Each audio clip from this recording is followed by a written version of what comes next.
आज हम लोग पढ़ेंगे विदेशी व्यापार के दोष या हानियाँ।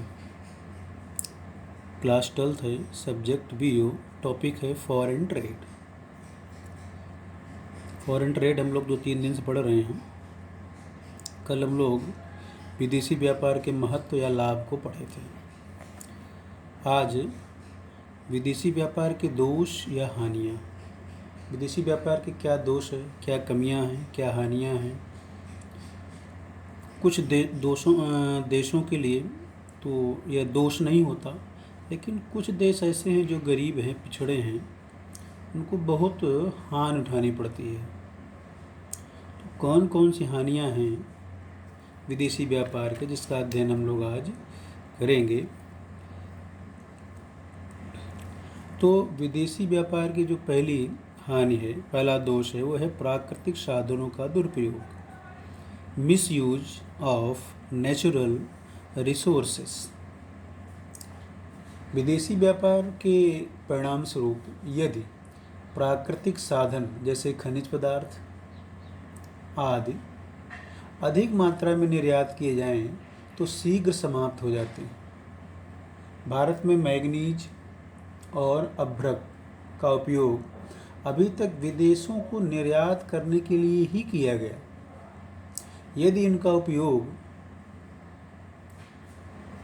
देश के अंदर औद्योगिक वस्तुओं के निर्माण के लिए किया जाता तो इनके उपयोग में बचत तथा अधिक लाभपूर्ण उपयोग किया जा सकता था, लेकिन निर्यात होने के कारण, विदेशों में भेजने के कारण भारत इसका सदुपयोग नहीं कर पाया। इसका पूरा लाभ अन्य देश ही उठाए।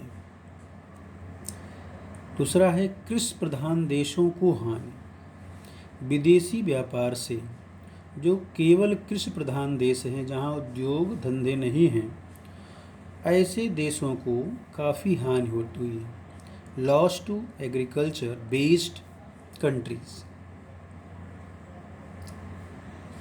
जो कृषि प्रधान देश होते हैं उनको विदेशी व्यापार में काफ़ी नुकसान होता है, हानि उठानी पड़ती है, क्योंकि कृषि में क्रमागत उत्पत्ति ह्रास नियम लागू होता है। मतलब एक फसल के बाद दूसरी फसल होती है, उसमें टाइम होता है, बीच में गैपिंग होती है।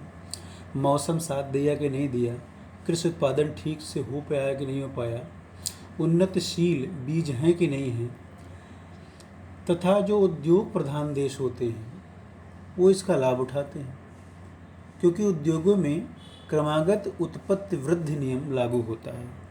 उद्योग निरंतर चलते रहते हैं, निरंतर उत्पादन निर्माण होते रहते हैं, तो उनका तो लाभ होता है, लेकिन कृषि उत्पादन में साल भर में प्रायः 2-3 फसलें होती हैं, बीच में गैपिंग भी होती है। इसलिए जो कृषि प्रधान देश हैं उनके लिए विदेशी व्यापार काफ़ी हानिगत रहता है। तीसरा है देशी उद्योगों को हानि। Loss to domestic industry. विदेशी व्यापार के अंतर्गत एक देश को दूसरे देश से प्रतियोगिता करनी पड़ती है, होड़ लगी रहती है कि हम दूसरे को पीछे छोड़कर आगे निकल जाएं। एक अर्ध विकसित देश जो होता है वो स्वयं को उन्नत नहीं बना सकता। विदेशी वस्तुएं सस्ती व अच्छी किस्म की मिलेंगी तो वहाँ के निवासी स्वदेशी वस्तुओं को नहीं खरीदते, जिससे देसी उद्योग विकसित नहीं हो पाते और उनको लगातार हानि उठानी पड़ती है। भारत में यह स्थिति ज़्यादा है। यहाँ के लोगों का एक फैशन है, एक स्टैंडर्ड रहता है कि हम फॉरेन गुड्स को यूज करेंगे, तो इसलिए भारत को भी इस मामले में हानि होती है। लेकिन अब चाहिए कि भारत भी देसी उद्योगों को, जो अपने यहाँ के उत्पाद हैं, उत्पादित वस्तुएं हैं, उनका उपयोग करें, और वही वस्तुएं ज़्यादा उपयोगी भी होती है अपने देश के लिए। चौथा है हानिकारक वस्तुओं का उपयोग, यूज टू हार्मफुल गुड्स। विदेशी व्यापार के कारण विदेशों से ऐसी वस्तुएं भी आयातित होती रहती हैं जो उस देश के निवासियों के लिए हानिकारक होता है। जैसे भारत के लिए शराब, अफीम, गांजा, हीरोइन आदि। पांचवा है देश में वस्तुओं का अभाव, secrecy, scarcity of goods in the country.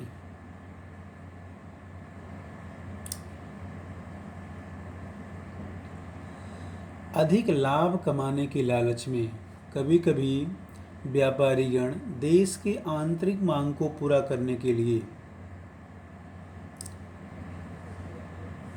या देश की आंतरिक मांग को पूरा किए बिना वस्तुओं का अत्यधिक निर्यात करते रहते हैं। अधिक लाभ कमाने के लिए निर्यात करते रहते हैं, जिससे उस देश में वस्तुओं का अभाव पाया जाता है।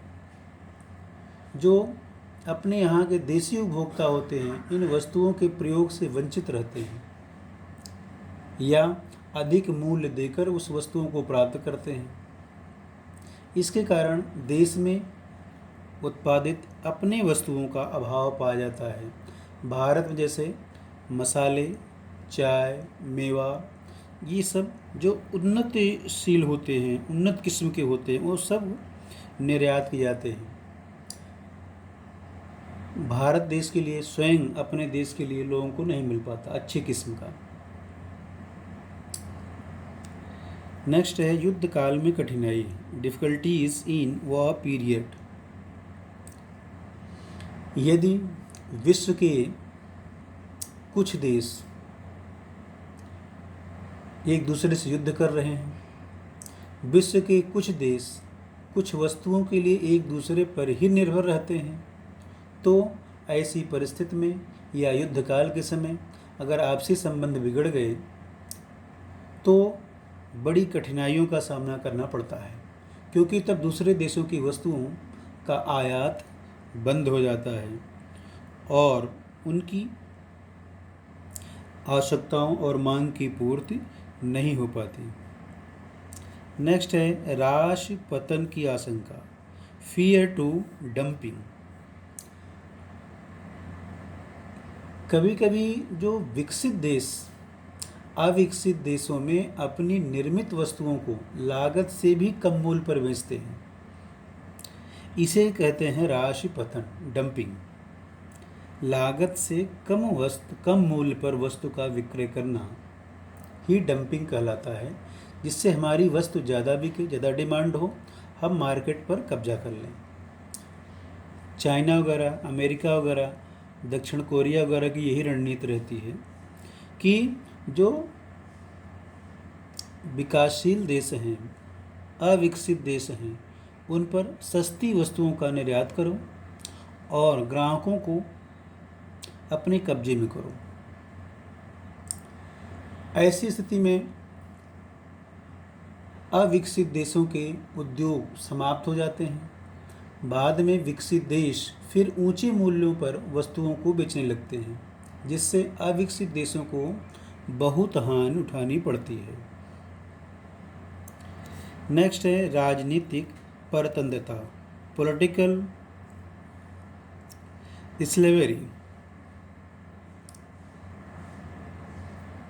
तो पॉलिटिकल जो स्लेवरी होती है वह विदेशी व्यापार कारण कभी कभी एक देश दूसरे देश का दास बन जाता है, क्योंकि आयातकर्ता देश सदा निर्यात करता देश की ओर देखता रहता है वस्तुओं के लिए, सामानों के लिए, अपनी आवश्यकताओं की पूर्ति के लिए, भरण पोषण के लिए, और निर्यात करता देश इसका लाभ उठा करके उसको अपना दास बना लेता है।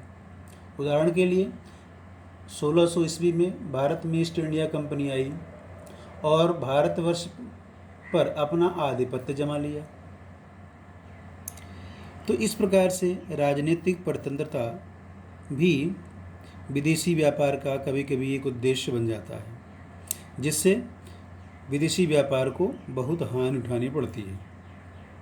नेक्स्ट है देश का एकागी विकास या एकांगी विकास, यूनिलैटरल डेवलपमेंट ऑफ कंट्री। विदेशी व्यापार के कारण प्रायः प्रत्येक देश केवल उन्हीं वस्तुओं का निर्माण करता है जिनके निर्यात से उसे अधिक से अधिक लाभ प्राप्त हो।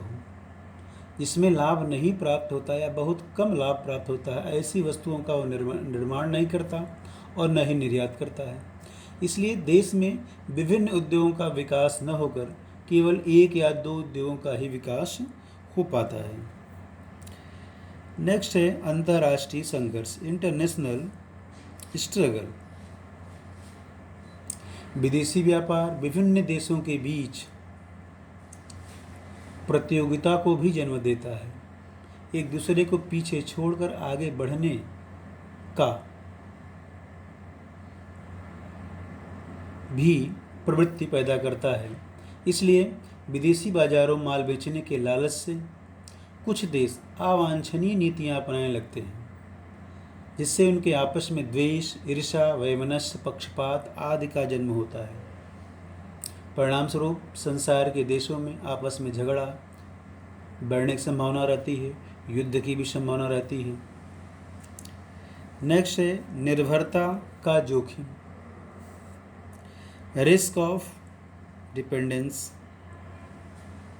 विदेशी व्यापार के कारण एक देश दूसरे देश पर कभी कभी पूर्णतः निर्भर हो जाता है, जिससे किसी एक देश में उत्पन्न होने वाली आर्थिक संकट का प्रभाव विश्व भर में फैल जाता है, ग्लोबल प्रॉब्लम हो जाती है वो। इसलिए आत्मनिर्भरता का भी ध्यान रखना चाहिए अपने देश को। जो वस्तु अपने यहाँ उत्पादित हो उसी वस्तु को खरीदना, जो वस्तु अपने यहाँ उत्पादित नहीं होती है उसको बहुत कम, बहुत आवश्यक हो तभी खरीदना, जिससे अपने देश का धन, रुपया अपने देश में ही रहे, अपने देश का विकास हो। नेक्स्ट है तस्कर व्यापार, स्मगलिंग। स्वदेशी उद्योग धंधों की सुरक्षा हेतु अनेक देश अन्य देशों से आयातित माल का भारी मात्रा में आयात कर लगा देते हैं, जिससे आयातित माल महंगा हो जाता है। देश में विदेशी माल की मांग अधिक होने के कारण कुछ लोग उस माल को चोरी छिपे आयात करना प्रारंभ कर देते हैं। इस प्रकार से विदेशी व्यापार के कारण तस्कर व्यापार तथा अन्य अनैतिक क्रियाओं को प्रोत्साहन मिलता है तथा सरकार की आमदनी भी घट जाती है। इसलिए विदेशी व्यापार में तस्कर व्यापार भी एक दोष या हानियां हो सकती है। विदेशी व्यापार के कारण देश के अंदर अप्रिय फैशनों का भी प्रचार बढ़ता रहता है। आज देश के पाश्चात्य